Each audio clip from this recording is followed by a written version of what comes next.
Welcome to the Telerik Q4 2024 release webinar. We are your hosts for the day. I'm Sam, and with me I have my good friend Rick. So how can we help make you a little bit more productive, a little bit more successful so you can get through what you're trying to do? So all throughout, we have a whole suite of products trying to help you out. Many of you already have Telerik DevCraft. You are existing users. Thank you for your patronage. Welcome back. A lot of you might be new, so very warm welcome on board. If you are again new to the whole family, we do a lot of things across the board. But in terms of pure .NET and development, what we do is a lot of design, a lot of UI components across .NET and JavaScript, and web, desktop, and mobile. We do reporting, we do productivity, we do testing, unit testing, and network debugging, all those things together. So DevCraft is the whole family, but we are only talking about one slice of it today, which is our productivity suites. So DevCraft family, again, this is a combination of all the things we do, UI and tooling together to make developers more successful. This whole bundle, we have settled on a nice rhythm of doing 4 releases in a year, but you all are busy. We don't want to, bring you to too many of these webinars, so we are doing 2 major and 2 minor releases. But the major ones are the ones where we come and talk to you, which is November. So while we are talking today, actual release of DevCraft went out about 2 weeks back. So everything that we talk about today, Rick and me, it's all live. You can play with the bits and you can see how it augments your productivity. And while the minor releases are silent, we'll talk about some of the things that were done to just trying to give you more value out of the box with DevCraft. So the Q4 2024 release, this was a big one for us. It's kind of ending the year on a high. So we will talk about a few products, but there is a lot more products that we will not talk about. Some of them we have talked about earlier this week. So if you are interested in knowing what's new in my product, go and check it out on blogs.telerik.com. We do have a bit of a theme every release, and again, this is the last one, so we want to end on a high note.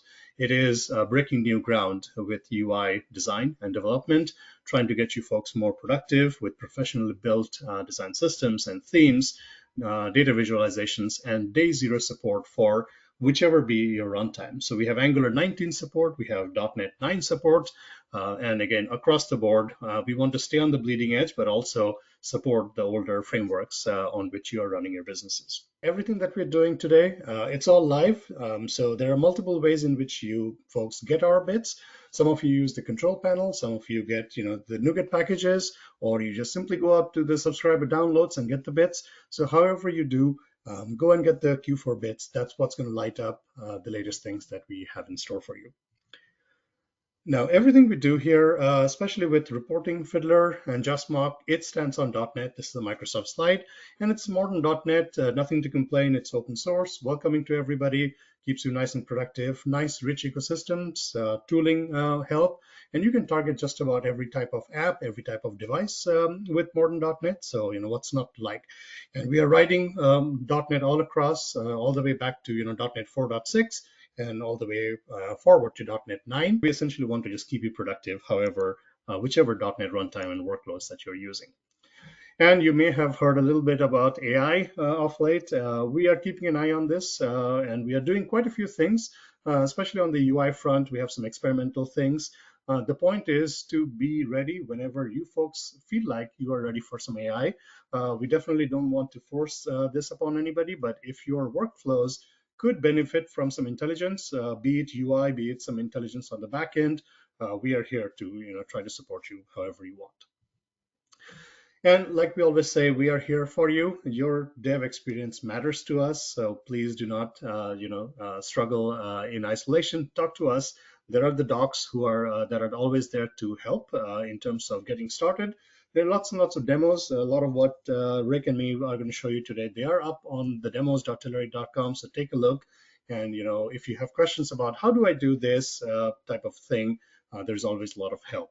And then feedback.telerik.com, that's where we are always listening. Our PMs are always listening to what feedback you have. If there's a feature that you really, really want in a product that you don't see yet, talk to us. We'll like to schedule it in an upcoming product roadmap. So let's talk about reporting. This is very exciting for us because there's a lot to cover. Now, Telerik Reporting, this is a very, very mature .NET reporting solution. Lots of things with designing reports and how we bind to data. Do you want to give us a high-level overview? Absolutely. So you have some of the great keywords on this slide already. Telerik Reporting is our embeddable reporting solution. I'd like to say it is a UI agnostic .NET centric embeddable solution. Picking that apart just a little bit, UI agnostic, we have a plethora of front-end report viewers, web, desktop, mobile. You can run your reports, visualize them wherever your users may be. .NET centric. It does run on a .NET backend, like all the greatest technology nowadays, but it is a decoupled reporting infrastructure, which means you don't have to necessarily have a .NET solution. You could run it in visualize it in a Java-based solution, PHP, as long as you can set up a .NET microservice somewhere to render your reports. That gives you a lot of freedom in how you distribute your application. And then, of course, embeddable reporting wants to be everywhere you are. It'll go into your existing web applications, desktop applications, line of business applications. Wherever you need reports, reporting will be there. Yeah, absolutely. Well said. Well said. Now, reporting is a lot of different things to a lot of different people, but it's such a critical piece of enterprise workflows. So we think about every aspect of this. A lot of it is designing your reports. And if you're a developer, you want that freedom. You want a WYSIWYG tool. Maybe you want to do it inside of Visual Studio. Maybe you want to leverage all the power of standalone report designers. Or maybe you want to do it on the web. Your browsers are strong enough with a very, very powerful web reporting designing solution, but it's also for your users to be able to have some power to design the reports. And then it's about connecting to whichever data sources you have and generating the reports and then delivering them, like Rick mentioned, to whichever type of client app and stack that you have. And also to your end users, how they consume the reports, it's all there for you. So it's very, very mature suite with support for just about every way in which you can design, connect and consume and deliver your reports for your enterprise needs. So that's all reporting. And in terms of the UI that goes into the report, Rick, I don't think I have missed anything. Like there's a lot of UI in there in terms of lighting up reports. Oh, absolutely. All the charts and graphs, tables, crosstabs, gauges, everything you might need to build interactive, beautiful, vibrant reports, or something simple like a bill of lading or a packing receipt, black and white text, barcodes. You have a great selection of barcodes there that you're showing. Whatever you might need to build, uh, reporting can definitely handle it. I'm always Yep, amazed at some of the things I've seen our customers build out using our solutions. yep, absolutely. Now, reporting is one side, but what is report server, Rick? So as I said, reporting is an embeddable solution. It's designed to go into your existing applications. Now, whether that's a file new application you're standing up, on day one, or something you've had in production for 20 years and you just need to add, some new reporting flair. Telerik reporting or Telerik reporting SDK, as I call it sometimes, is designed to be embedded into those solutions. But it's not always true that every company has a developer team or developer resources standing by, free time in the developer's cycle to build a reporting infrastructure. So if you just need to show some reports, visualize your data, generate some documents, but don't have time to build something new or don't have the desire to build something new, Report Server is a simple installable solution. Um, at this point, I think I can get it production ready in under 30 minutes. So it's definitely a powerful installer that will stand up a brand new .NET based application directly in your environment on-prem and allow you to log in, create an admin account, create some user accounts, and immediately be presented with a dashboard that gives you all the tools you need to spin up new reports, um, distribute those reports to your end users, create users permissions so they can modify reports, create new reports, and really build well, not even build, but run an enterprise-ready, enterprise-scale reporting system with Yep. zero time to build.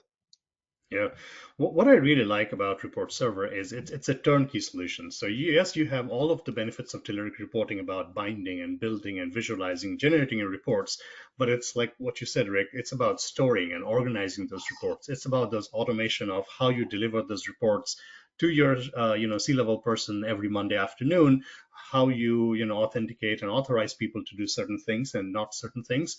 So it's all about that management of the reports. That's all baked in now. So again, you don't have to build up your own reporting infrastructure if you don't need to.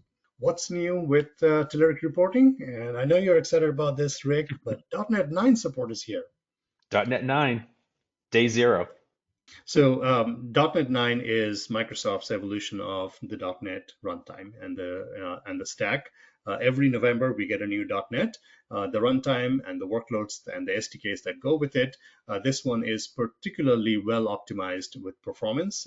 So it's not just about checking a box and saying we are leveraging .NET 9, we are compatible, but it's about using those minute things that give you that extra last bit of performance out of your runtime. Actually, let me switch screens here real quick. If you head out to our blogs, we made an article just to talk about what's in .NET 9 support, and the reporting team actually took some time to write out just the little things we do to make sure you're getting the most out of performance. So, binary formatting, breaking change in, component designers, how we use the clipboard. It's those little things that make a big difference at the end of the day. So we are super proud to have, day 0 support for .NET 9 for all of our Telerik reporting and report servers. So report generation, as well as viewing and delivering of those reports and tooling included. Now, when we set up reporting, a lot of it comes down to setting up a web reporting service, a service API that powers the reporting engine and delivers the reports to whichever stack, whichever viewers you want. Sounds like, Rick, there's some simplification that's happened in this release. Yeah, absolutely. So in order to set up the service for reporting, you of course have to use, usually dependency injection nowadays to create the service in your builder and have that ready to run. And this was usually done via scaffolding. We have some great scaffolds built into Visual Studio, and they'll generate these services for you and put them in your program.cs file. But there's more people using Visual Studio Code, more people wanted to make some modifications to the services. And we really optimized and streamlined how these services are set up. And when I show in Visual Studio, the code is just prettier. And as someone who's been a developer my entire life, I have a great appreciation for elegant code. Yep. All right. So I'm sure Rick is waiting to show off exactly how we have simplified this. But let's keep going. So the standalone report designer, it used to be a place where we could extend, but you'd kind of have to stop and restart. So what's changing with the designer? So more than just stop and restart. I mean, yes, you could always extend the designer, and you could do it in very powerful ways. But you had to go into a text-based configuration file and update, the XML and point it to the assembly. And with no syntax highlighting or compiling or correction, myself would always get it wrong. I think 4 or 5 tries is usually the best I'm doing for adding custom assemblies to a configuration file. Now this is all done via the GUI. Easy click and add, click to remove, and it makes it Rick proof. That's well said, and I'm sure we would love to see an example of this. Now, this is something I am excited about because it's, including more things. It's making things more accessible. Right to left support is big for lots of languages around the world, and especially when it comes to Skia rendering. And I know you want to highlight some things that we did like last Q as well. That's new, but looks like we have right to left support now built in, especially when it comes to Skia rendering. Absolutely. This is part of an ongoing process over this year and into the previous year. As many people know, Microsoft is moving away from the GDI plus library in Linux. Actually, at this point, they have moved away. It's no longer supported. And as I opened with, reporting wants to be everywhere that you are. And that's not just in your Windows operating systems. If you want to deploy to the cloud, if you want to deploy to Linux, we want to be able to support you. And to do that, we began migrating all of our services, all of our rendering off of GDI Plus and over to the Skia rendering engines. And as part of that evolution, we added new features, and we're bringing on all of the accessibility and cultural and contextual parts of reporting into the Skia rendering engine. Currently, it works in automatic mode. It'll pick the best rendering engine based on your platform and .NET version. But if you select Skia, you can now have, like you said, right to left rendering as well. Yeah, yeah. Exciting stuff. Now, when I'm building up my report, I'm designing it, I am connecting to my data, and I have some placeholders for my images, but I don't have those images maybe handy. I cannot point to them in the cloud or on premises. It used to be a stopping point. Looks like we have done some better management around that. Yeah, we just made it a little nicer to gracefully handle an image or an asset that may not be available when your report is rendering. You would always hope that your assets are constantly available, but remote assets aren't always in your control, and sometimes they're not available. And when that happens, you don't necessarily want a big ugly block of red text that says you've made a mistake. Maybe you want to do something a little fun, or I know some of our favorite browsers have some very cute 404 messages, so you can actually increase the user experience even when there's an issue. And that's just one of the things you can do now with the picture box, is make sure that there's something a little better in there when something goes wrong. Right. So less disruptive stuff. All right. Now, when it comes to previewing those, reports, some of them can be heavy because they're, pulling a bunch of data and some, embedded resources in it. Some of it could be a little bit of misuse of resources on the server side until the user actually has a need for it. So it sounds like we are doing some optimization around it. Absolutely, and yet really you hit the nail on the head, Sam. So the way reporting works is that when you go to load a report, if there are no parameters needed, no user input, it just goes directly into the rendering. It sends off the request to the service to begin rendering the report document, and this is asynchronous. So it sends that request, and now your server is cranking away generating the documents. If you have a 1 or 2 or 20-page report, I mean, no big deal. Reporting is amazingly proficient. You're going to get your report back before you even know that you made a mistake. But I have customers that have 1,000-page reports that have embedded analytics and very complex querying requirements that might run, for a protracted period of time. You don't want to kick those off when you don't intend to. So now for those reports that can be a little resource intensive, you can optionally turn on just one more verification for the end user to ensure that they really want to run that report. Yeah, makes sense. All right, so let's see some things in action. I know the chat room has a few questions, but you got some demos to show. So let's have you share some screen and show off.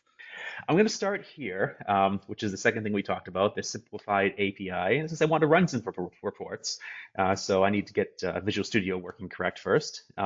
So what I have here is a traditional injected service. This is how previous to Q4 this would always be done. And you can see what I was talking about, the builder service, where we have the try add singleton with the generic iReport service configuration and a expression that generates a new report configuration. This works perfectly. I can run this now and it's going to work. But we can do something, I think, a little better. So let me just quickly copy the host ID to my clipboard, and we're going to just go ahead and delete the entire service. Now I've completely broken reporting. It's not going to work. We can end the demo here. But we can go in and add, instead of typing out that whole thing, why don't we just add Telerik Reporting? That's a lot better, right?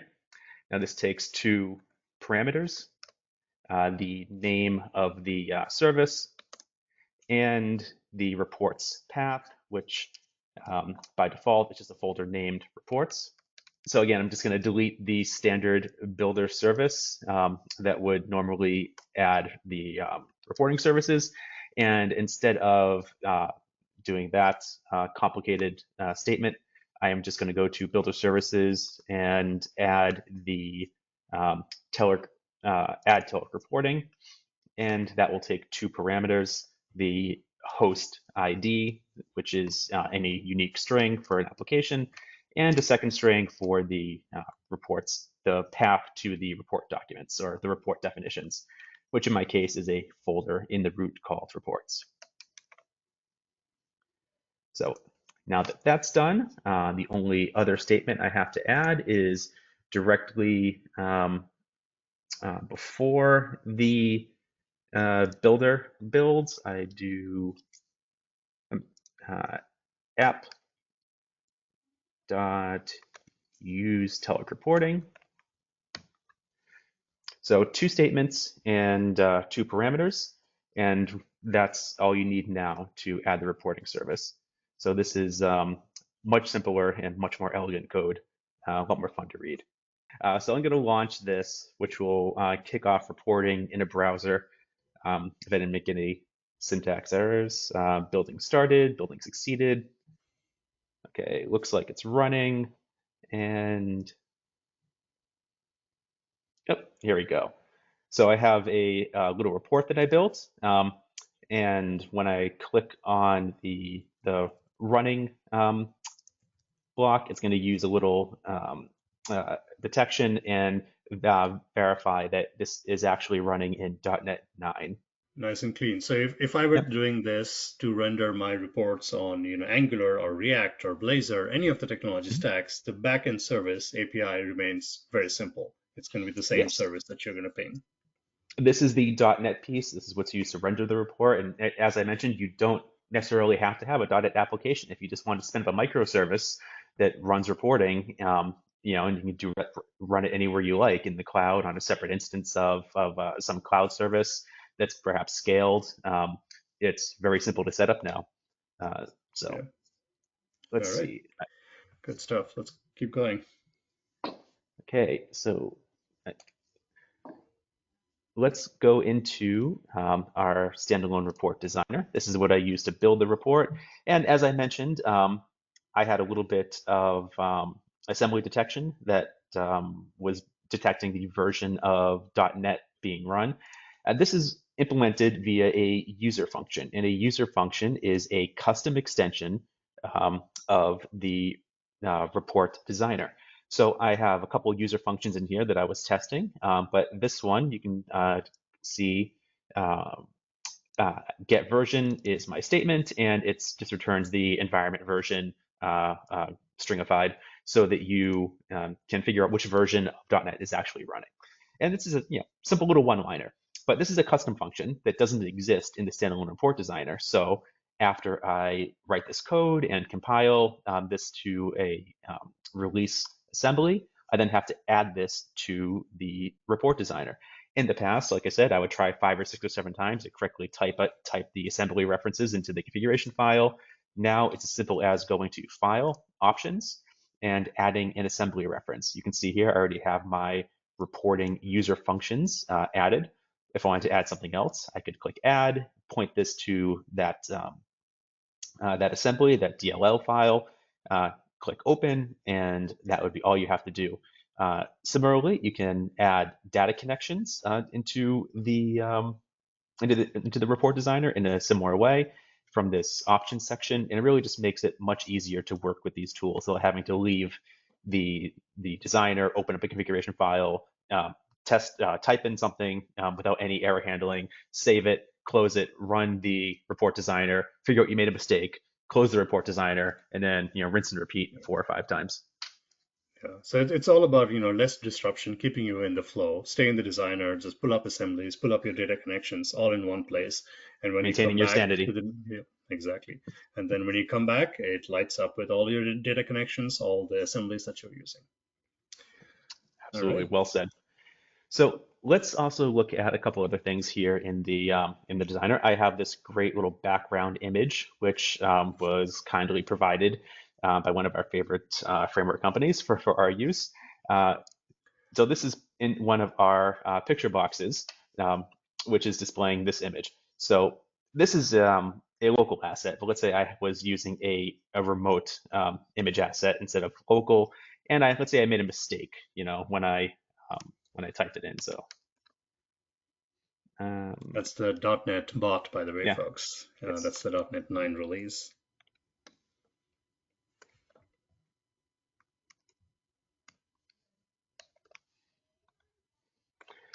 This is likely not going to go anywhere, but you're surprised that path actually exists. I'm making this up on the fly.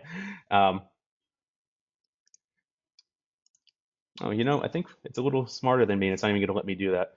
I will just take out that asset altogether. Okay, so what I have now is a broken picture box. It's not showing me anything. So if I go down to the picture box, no data message, no data style, you can see in here I can supply a message that I want to appear. And you can apply styles to that, and that be a background picture, a font color, however you want to, whatever style you want to apply to that message or to those background resources. You can apply here, and that will show up when the report loads. So I think if I run this, let's just make the color orange. There we go. Save, preview. There's no background image. There was some text. So I'm going to go back into Visual Studio real quick and run this again. Now I made my change to my second report, the one that actually loads the second time around. So when I go to my report viewer, I should get the first one that works correctly. And then when I click on running, I should get to the broken one.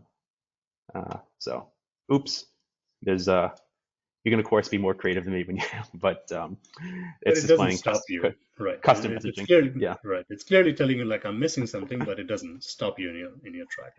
it doesn't stop you. You can put another image in there. You can replace it with. You could put different text. White text on a white background probably wasn't the best design choice, but I can highlight it and show the rest of the report still there. Everything is working correctly. Yep. All right. Makes sense. Okay. I think I have one more thing to show in the report designer. I'll close this. I'll go back to the report designer. And let's see, for the same report, let's again use our imaginations and pretend that this report doesn't take 5 seconds to load, but 5 hours.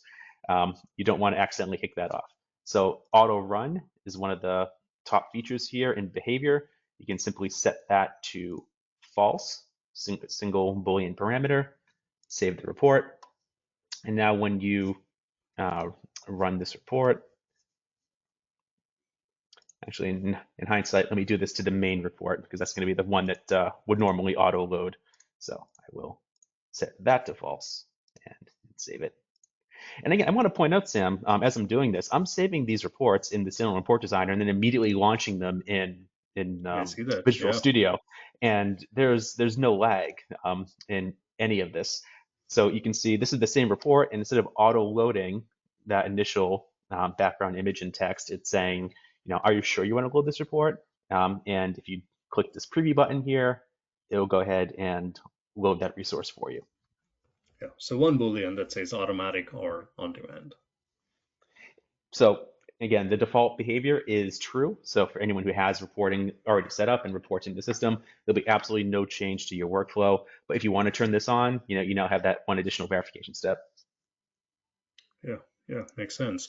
Now, this is a lot about what went down in this Q4 release, but if we look back a little bit at our Q3, you mentioned there were some big things, like we did ski-hour rendering.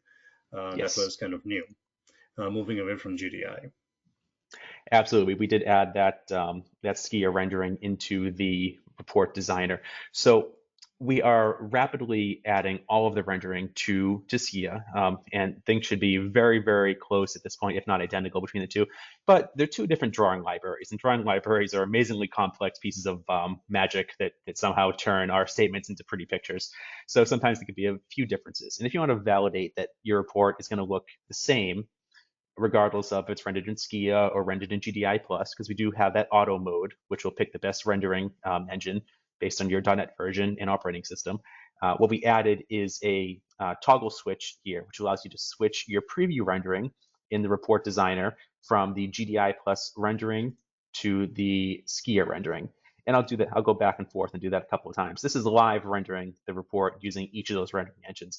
So I don't know about you, Sam, but I can't see any differences, given this is not an earth-shatteringly complex report. But Also, it might just be me, but I think the ski has a hair faster rendering.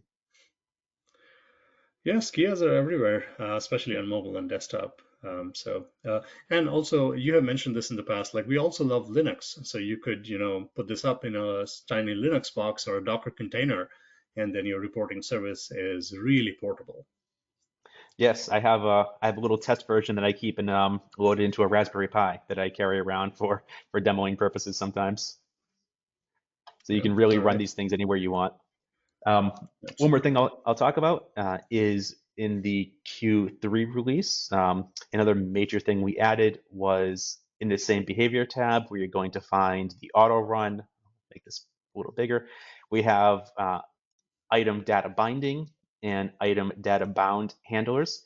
And what this allows you to do is it returns a favorite feature of some of our report authors that was only available in the Visual Studio Report Designer.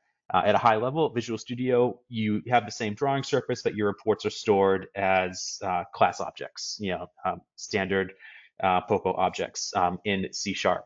So they don't get turned into a report until they get compiled at runtime. So you had the advantage of being able to tie into events and services, need data source, item data bound, item data binding, and do some really advanced programmatic configuration of your reports. And some users really like that workflow. In the traditional standalone report designer and web-based report designer, our reports are stored as TRDP files, which are um, basically compressed XML. So you don't have the same hooks in order to tie into events. There was no code version that you could access. What we've done here is kind of blur the lines between coded and low code. So you can set up um, the methods that will be used, that will be called by these events, item data binding, item data bound, need data source.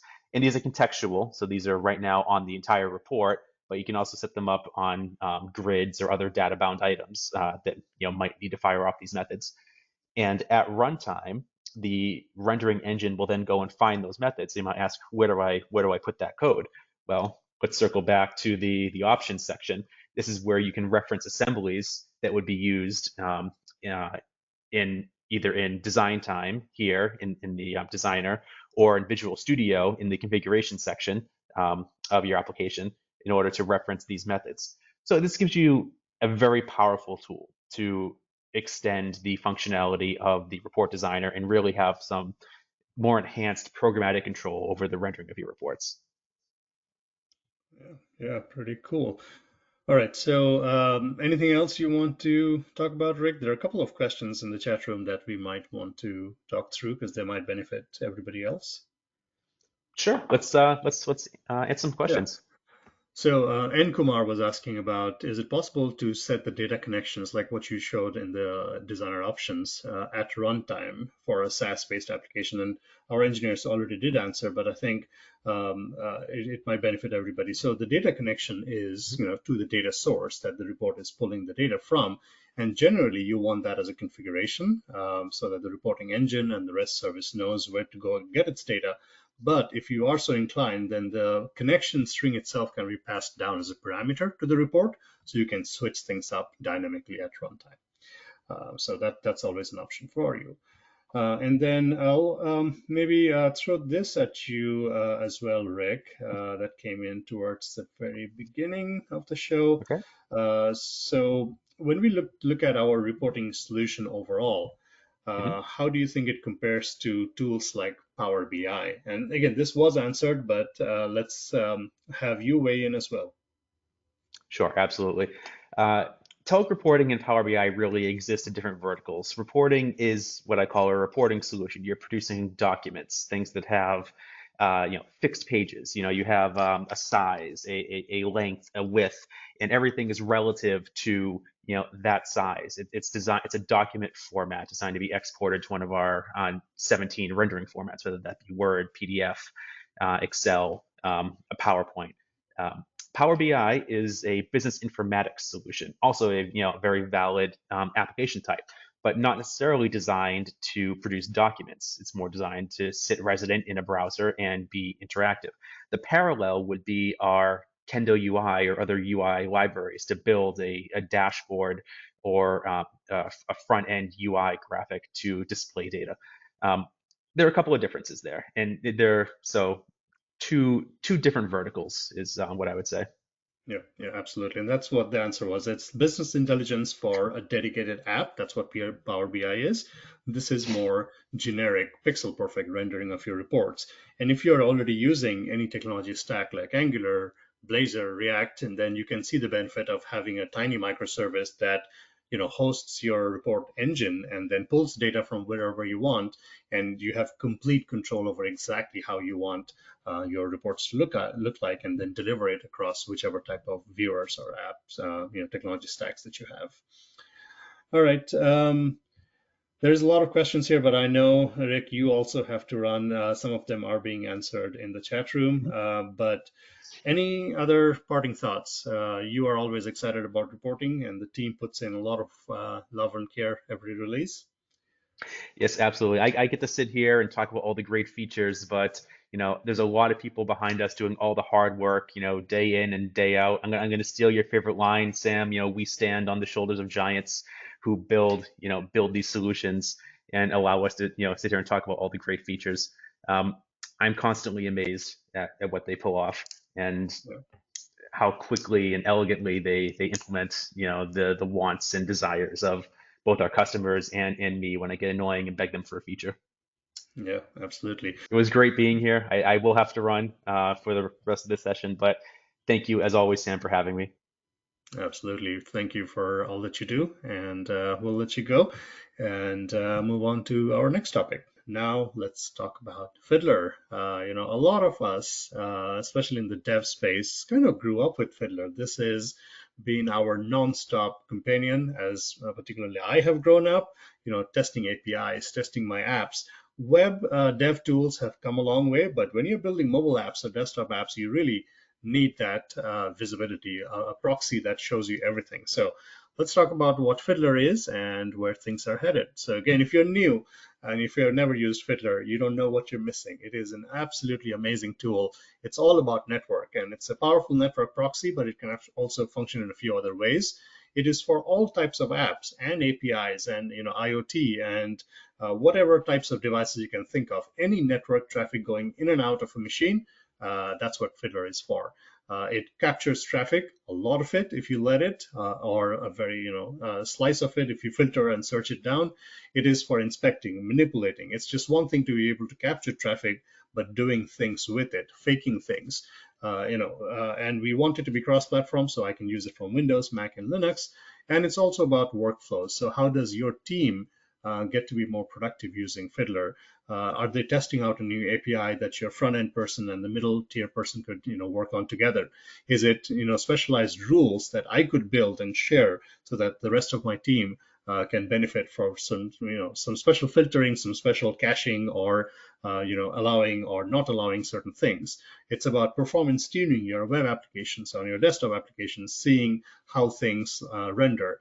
It's about triaging, figuring out what's not working for the user, and seeing that end to end, back to the dev teams, back to your support and QA people to figure out. And it's all about amplified teamwork. So it's a lot of different things for a lot of different people, because Fiddler is a big portfolio. We started with just one that is still called Fiddler Classic for Windows. No one's moving your cheese, but Fiddler Everywhere is where most of our love and care goes. That is our cross-platform Fiddler solution. But again, that's just one aspect of it. There is Fiddler Cap, there is Fiddler Core, the core engine of Fiddler. You can actually embed that inside of your own .NET or other applications, where you have embeddable .NET library that lights up your own dashboard with all the network things that you need. So it's a lot of different things for different people. So Fiddler Everywhere is our one app that does everything network related, and it is for multiple personas. So if you're a developer, of course, you get to see all of the traffic, your APIs, how your apps are interacting, and all that. And then if you are a QA person, you get to see what the user is doing. Or maybe even before you release the app, you get to test out how the app is working from your dev teams. Once you release it, the users get to use it, and if they find a bug, they can actually capture it all and bring it back to your QA team. And if it's truly a bug, then the QA team assigns it back to the dev teams for your support engineers. So it's a lot of different things for different people. So Fiddler Everywhere is the one cross-platform app that works seamlessly everywhere, and it's not a light statement to make, because it's different between Windows and Mac and Linux. We have to cater to a variety of device protocols and make sure it works seamlessly across all OSs. So in terms of base features, you get all types of traffic that we can capture. Filtering, quick searching, and manipulating the traffic, a wide variety of protocols. It's not just about HTTPS, it's gRPC, it's WebSockets, TLS 1.3. And then what you do with it, with that captured data, is up to you. Is it rules? Is it offline mode? Is it caching? All those scenarios, and sharing and collaboration across teams. So the UI part of it for Fiddler Everywhere has evolved a lot. I'll show you the latest one. But it's a busy app. But again, you can only focus on the things that matter to you. So it has everything built in, snapshots, and being able to filter down. Because if you run Fiddler, it captures everything and can be a little bit overwhelming. So you want to filter it down to exactly the things that matter to you and how you manipulate that traffic going forward. API composition is very, very powerful. Any type of app, have a backend that's talking to it. You can test out your APIs without authentication and so on. So let's look at some new things in Fiddler as of Q4 2024. I'm going to talk about a couple of things that happened in the last Q as well, but as of now, Fiddler is at 5.2.1. So something that's brand new and maybe a little bit redesigned, because we started it last Q as well, is a whole new way of presenting timings. And this is critical if you are building a web app that needs performance. And who doesn't need performance from their modern web apps? When we capture a session, like it's a request and response, we show you everything, a very, very detailed view of exactly what happened for the server to get the request and to get the response out to the client. So this is in terms of a graph showing you different phases of exactly how that request turned around and became the response, and where are the bottlenecks. So you get to see and visualize. It can also be a table that gives you a breakdown of what happened. So it's a very nice, easy way to see where the problem areas are with performance. Is it JavaScript holding you up? Is it some huge image that you're trying to download that should be cached somewhere in a CDN? So all of those things are very easy to see. And it's not just for a single session. Now you can compare multiple sessions. So let's just say, the first call to a site is fast, but then subsequent calls are slow. What's going on? Is it something about authentication? Is it something about caching? So it gives you a comparison of multiple sessions. So very, very powerful tool, the timing tool that lets you visualize everything that's happening between a request and a response. Now, moving on, quick search. We have done and kind of reworked this a few times. There are filters that lets you filter down to exactly what you want to see, but sometimes you just want a quick search to see exactly what you're trying to find. Maybe it's just a keyword that you want to see in a response. It's all of the sessions, you just want one thing. And if you want to search through, because by default, the sessions have a fixed number of columns, like what's the URL, what's the host, what's coming back, what's the HTTP code.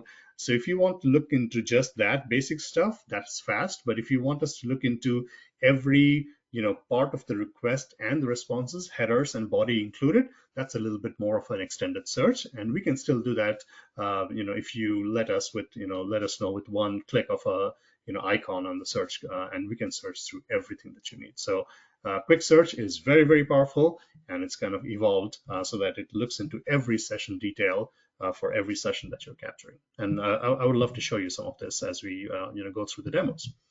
Advanced replay. This is where you get to see some of the real cool benefits of Fiddler. It's not just about capturing a session, it's about what you do with it to manipulate and fake scenarios that your end users might be hitting once you push your app out to production. So maybe it's an API call, maybe it's a call to authenticate and load the first page of your app. So once you have a session captured, maybe you want to play it back and keep the server running and see what happens when you play it sequentially or in parallel. and those serve different loads, or I mean different types of problems that you're trying to get to. Maybe it's load balancing. Maybe you want to simulate the same API call hitting the server 500 times, all in parallel, right? So can the server handle that kind of a load? Or is it something where you're trying to check the consistency between multiple responses that are all going out sequentially? Or maybe it's an API that needs to be rate limited. So for all of those things, you can actually choose a session and choose how you replay it. And not just choose one, you can choose multiple sessions and then choose how you want to replay it while your server is running. So you don't need to do anything from the client side. Fiddler is going to go ahead and make those requests either sequentially or in parallel that lets you get to the problem areas that you're trying to investigate. So really cool advanced replay options. Now, rules is one of the heaviest used and one of the most powerful features about Fiddler Everywhere. It is about trying to set up predetermined things that help you out as a developer as you're building your app. And also trying to triage problematic areas. So we are giving you a whole bunch of things that almost everybody ends up using. You can create these things by hand, but you have some default templates, so you can just check a box and turn on a whole bunch of things. Allowing traffic from certain ports, or blocking traffic if you're asking for certain things, mapping traffic, bypassing CQRS, or caching certain things, show me only local hosts. So things like this. So these are all starting points. So you can start with just a check off a box, and then that rule turns on. Or you can customize it to say, fine, I want only local host, but within local host, show me this particular port and any other fine tuning that you need. But we give you a nice little starting point with some default templates, and then it's up to you how you build up on those rules. Mocking. This is again a really powerful feature of Fiddler, because you want to mock things, you want to fake things. So when you capture a few sessions, we'll let you automatically create some mocking rules based on the sessions that you capture, right? So think about a normal interaction when you load up a web page. There are like 100 requests going out. You capture a few sessions, and then you start mocking out. What if my images were not being delivered? What if JavaScript is not doing its thing? So those are the things where you get to see exactly how caching, how connections, how everything. Can you fake a response? What if you wanted to manually stub out certain things in the reply? Those things are kind of built in for you, and then again, it's a starting point, so you get to manipulate, all coming down to how you reproduce problems and find out solutions to them. So again, we're trying to help out as much as possible with rules. Compression. There's a lot of help when it comes to modern web apps and web content. We like to compress and zip up things as best as possible, so we can deliver the same experience as quickly as possible. So compression is important, and there's gzip, there is deflate and other things that have been popular. But I think 2017 is when somebody at Facebook came up with Z standard, and it has incrementally gotten very, very popular. It is, proven to be very good at compression and, decoding the results at the, at the client side. So between the server and the client, now you can, Fiddler Everywhere now gives you full support for Z standard. So we can encode and decode any type of Z standard traffic that is compressed down for Fiddler.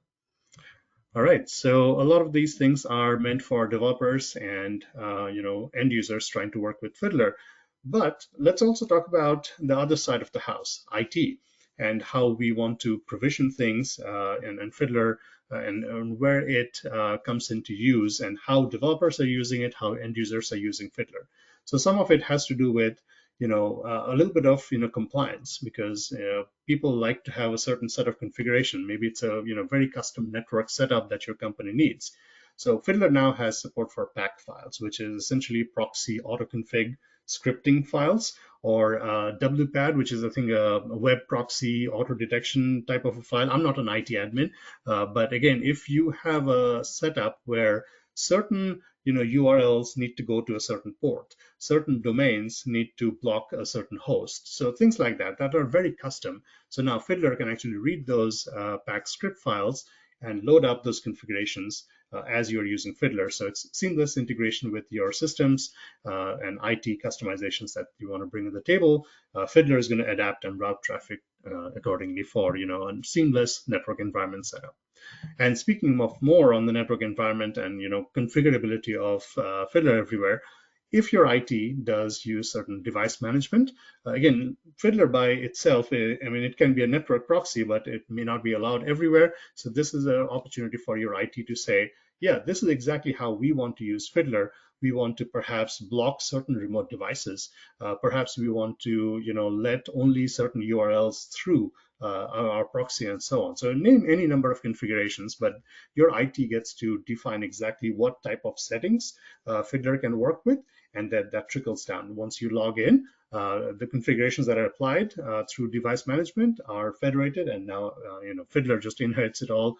Works with Windows, works with Mac OS. So anything like default proxy port, allowing remote devices, bypassing certain proxy, caching things, preventing change to certain core settings, all of those things are very secure. So again, it's about compliance and making sure Fiddler works with your internal policies.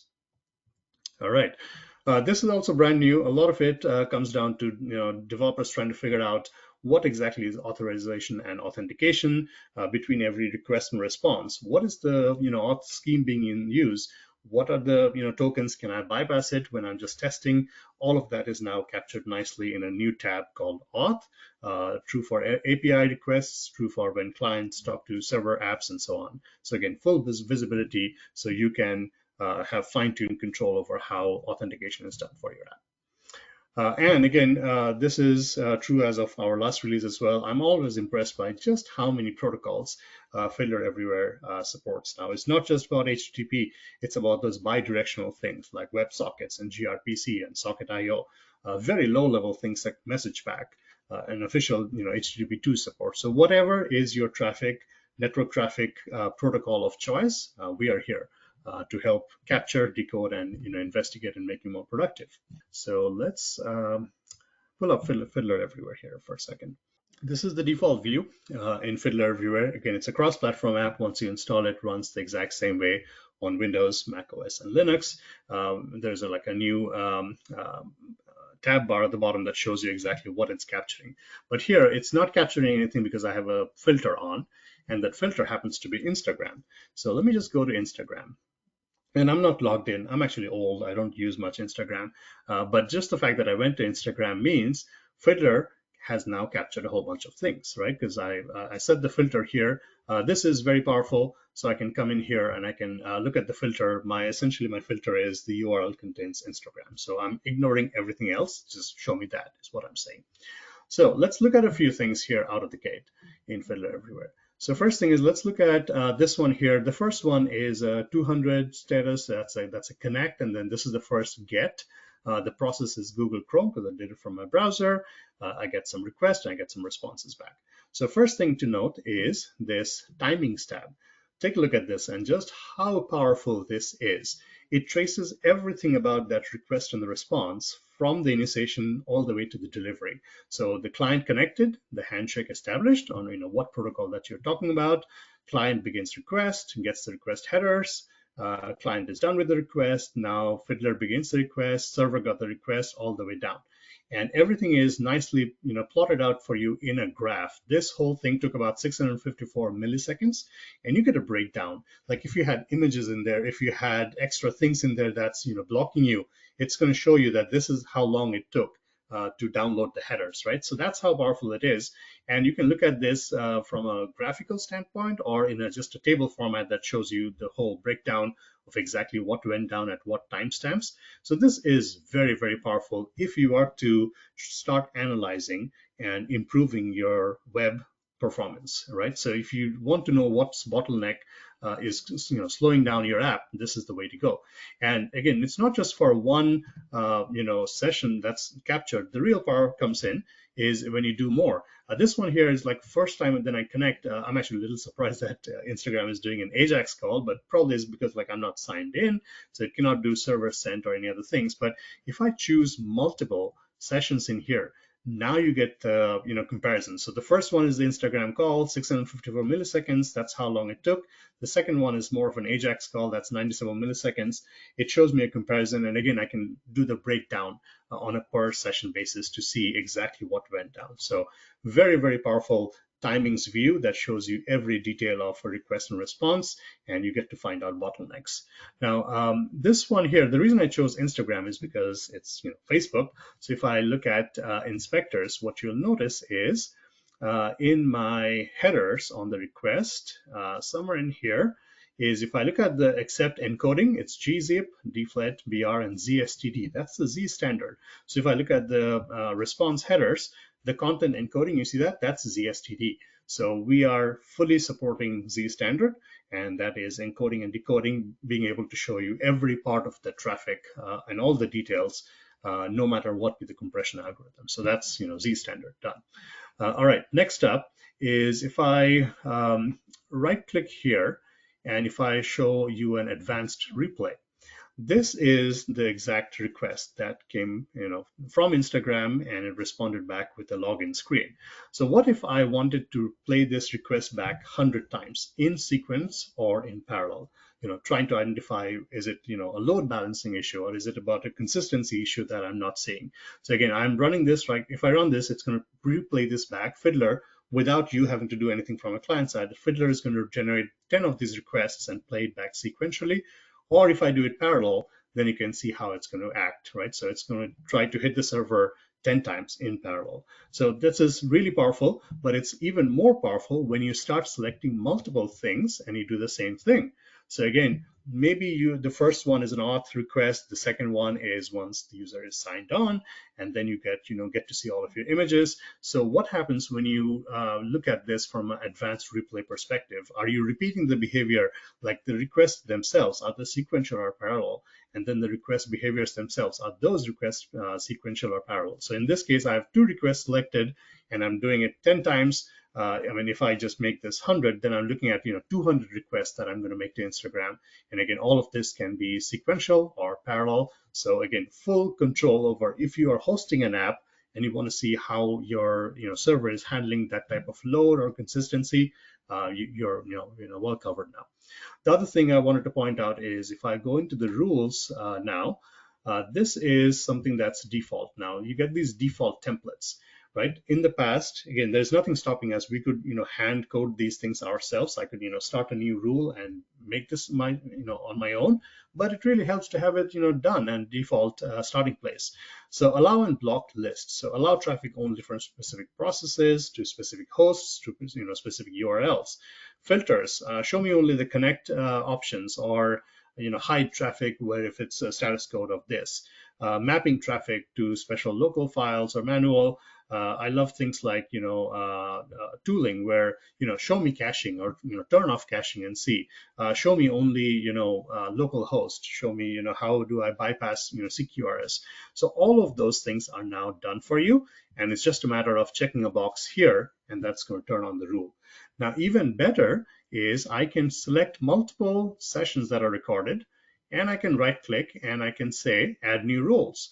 What's going to happen is it's going to look at the sessions that I've selected, and it's going to say, well, you have 2 sessions here. Would you like some rules to start making things like reply into Instagram in a method in the URL, and then I can come in here and I can edit that rule. But it gives me a nice starting point. Right away, I know like I made 2 calls. One is a get, and this one is hitting this URL with this particular thing, and how do I want to fake it? Is it a manual response that I want to throw? Do I want to update the URL? Do I want to update anything about the request headers and the response headers? Anything about the cookies? Do not show, do not encrypt, or fail gracefully. All of those things are now done, ready for you, and it's already pre-selected with the sessions that you have in store. So again, a lot of flexibility. And for any of these sessions, if I go back to the inspectors, you see that auth, and I did not actually sign in, so it's not showing me anything here, but it shows you all about the auth scheme that's in use and the tokens that are in use. So everything is nice and done and ready for you.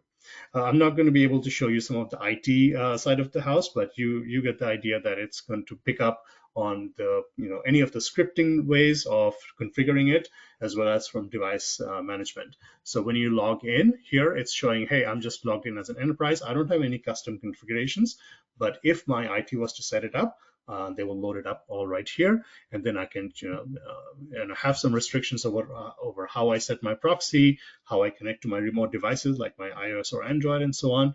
So again, fully baked network debugging is at your fingertips with Fiddler Everywhere. All right, I'm going to stop here and see if I missed anything else. So we talked about timings, replays, default templates, super powerful, app configurations. Oh, and extended search. I forgot to show you that. But again, let's see. Yeah, I have a little time. I can show you that really quick. So let's pull that up one more time. This is super powerful, by the way. So again, it doesn't show anything until I go to Instagram and I stop there. Okay, so let's look at one request and response here, right? So if you look at what the live traffic capturing is showing you, it's the URLs, it's the HTTP, the protocols, the methods, and the processes, and so on. So if you want to filter on that, by all means, go for it.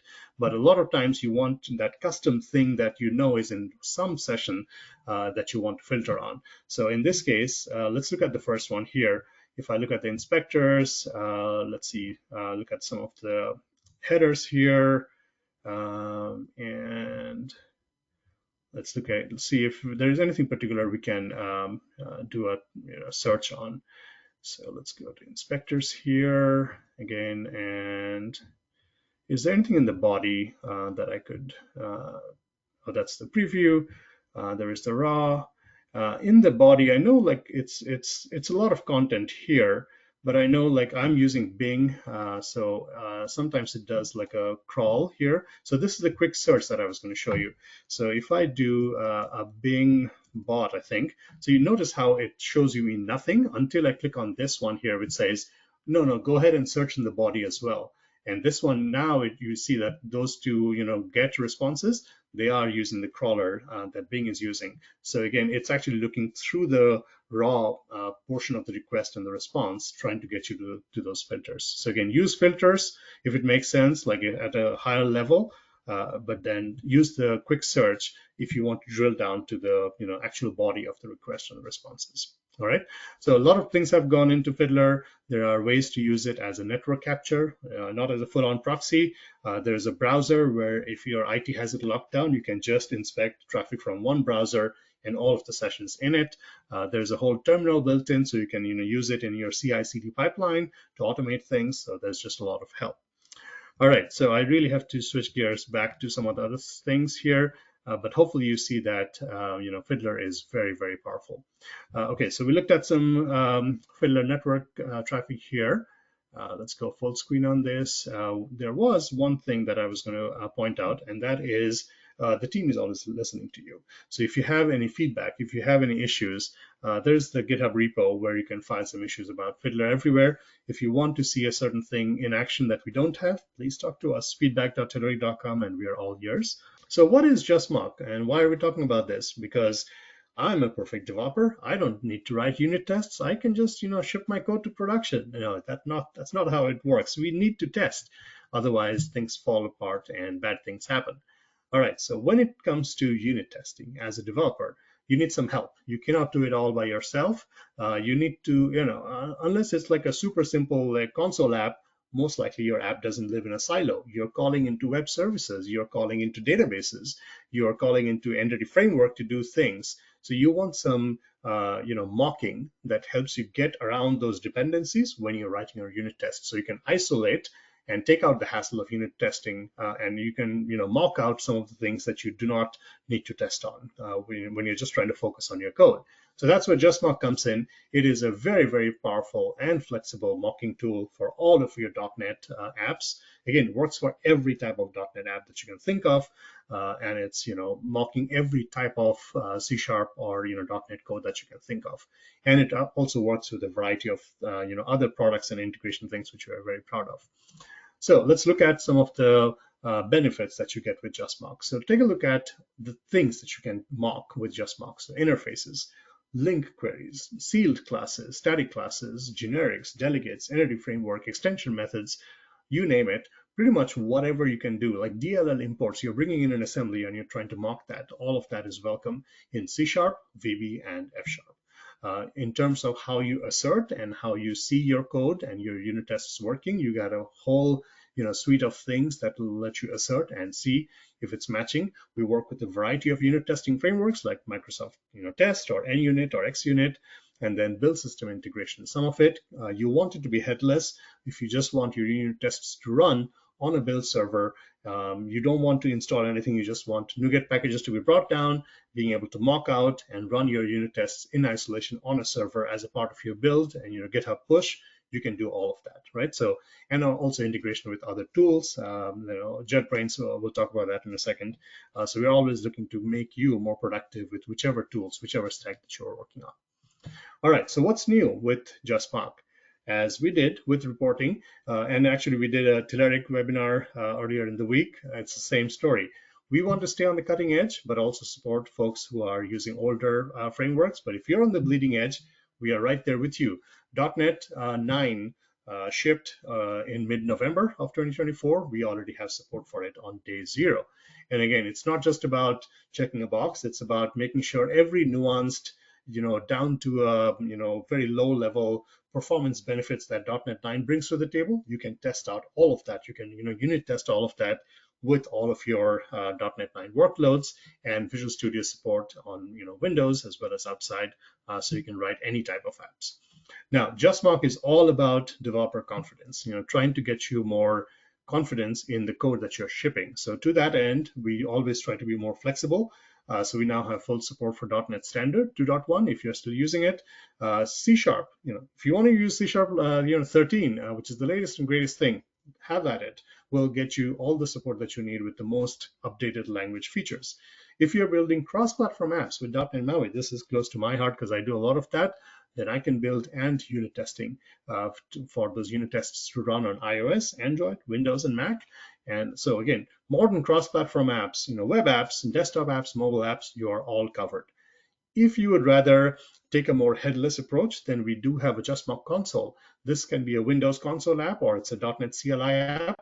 No installations required, nothing to provision your tests. It's meant for your servers. It's meant for those Azure CI/CD or GitHub Actions where you just set up your your pipeline and you say, I need to use JustMock. Go get this NuGet package, and here's how you mock, and here's how you run your unit tests using whichever runners you have, and off you go. Right? So nothing to disrupt your flow, nothing to stop you down from installing. It's all pretty headless. All right, what's new? So Entity Framework, super powerful, super popular. That is how most enterprises write any type of code that interacts with the data source. You do not want to write SQL directly unless you absolutely have to. Entity Framework is an object relational mapper, super popular to get to whatever type of data source that you have and being able to map your .NET objects and then be easily able to use LINQ to get to those queries and then automate some of that workflow. A lot of you use Entity Framework. A lot of you use Entity Framework Core, which is the cross-platform open source version of Entity Framework. And now we have full support for Entity Framework, either EF or EF Core. We have some extension methods that work for both. So again, very proud of that. Now, a lot of you also use JetBrains, and .cover is a very popular .NET unit test runner, as well as it also gives you code coverage. Because again, it might be a metric that your team leads or your architects are enforcing, that your code needs to have this percentage of code coverage with your unit tests. We will work seamlessly with .cover to make sure that if you are mocking your tests with JustMock, it adds to your code coverage. So again, a lot of integrations in there as well. So let's take a quick look at things. Again, if you are new to JustMock, you know where to get the installers. I'm going to just show you a very quick look at this from a VS Code standpoint. I'm going to bump up my fonts here a little bit. This one here is open source in the GitHub repo. This is the new extension method that I'm trying to show you from the engineering team. This is Entity Framework and Entity Framework Core. So if I look at some of the tests here, let's recenter this image a little bit here and close that down. Okay, so let's look at my DB context. So again, DB context is the classic Entity Framework way of reaching to a context, a data source. So in this case, it's a person with the ID and a name, a plain old POCO object. And then here's a DB context of 1, and we're just instantiating a person class, and we just don't want it to be empty because we don't actually want to call the init or actually instantiate a person. We just want a fake one. So in this case, we can actually come in and mock create a DB context and just make sure it's not null, and then we can check things like that. And from there on, you can have any type of checks like can I assign properties? Can I return a generic? Can I dispose of this, and so on. Now, if I look at some of the DB set tests here, this is kind of going a little bit more into more of a real world use case here. Oops, let's close that. This one here is talking about the same person class or an employee class or a stock and so on. We are trying to bind. So let's say you have a list box or a list, a grid that is tied to a bound to a collection of people that you're rendering, and you want to mock it out because those people are coming from a database and you don't want to make the database call. So here's a way in which you can create a mock, and you can go through, you can create however number of, however many fake person objects that you want, assign it to your grid, do the data binding. This is where the extension method comes in to help, and then assert and make sure they're the same. So again, if I run this again, you can do this in Visual Studio on Windows, or I'm just doing it on VS Code here. If I go into my testing view, you can see it shows me all of the tests here. Let's look at this one here. I'm going to maybe do it in debug, and you're going to see it hit that breakpoint. So this is the assert, just to make sure that I'm not null, and I can come out of it because it did assert to be true. So that works. Again, I'm not writing anything out to the console, just to show you that this all works. And again, my tests all pass here. Here's the empty backend collection, or let's actually do the one where it's we are trying to bind it to a collection, and we just don't want it to be empty. This one is data is there. So let's fire that up, and I can debug, and you're going to see it hit the extension. So we are trying to initialize a person here. Let's zoom in here, and you can see that we are coming down here. We are trying to bind to an empty collection which created our own person, and here's our data, which is a collection of just one. Let's see, right there, and it's going away, and there is my integer and my name of a test. So again, add any number of people that you want, and all your tests pass if the asserts all claim to be true. So again, really quick and easy way of tapping into Entity Framework, tapping into Entity Framework core, and having those extension methods to be able to easily bind and mock your objects as you go. All right, so take a look at this and see how we can help you with unit testing. There was a question about, is reporting different from the embedded reporting available via DevCraft? Yeah, it's two slightly different products, but it's the same nuanced thing. Telerik Reporting is the engine that drives our reporting solution, and the Telerik Report Server is the turnkey solution that helps you, managing those report, storage and delivery and automation of your, reports that you're delivering to your users. We thank you for your patronage. We thank you for using reporting and JustMock and Fiddler. Hopefully you see that with every release, we are trying to incrementally provide more value to all of you who are using these products. Or if you're part of the DevCraft family, then all across our UI suites, as well as our productivity tools, we are trying to make you more successful every day. So hopefully you see value in that. And just again, thank you to all of you for spending the time with us here. Thank you all so much, and hope you have a great rest of your day. And we'll see you in the next quarter, in the next year.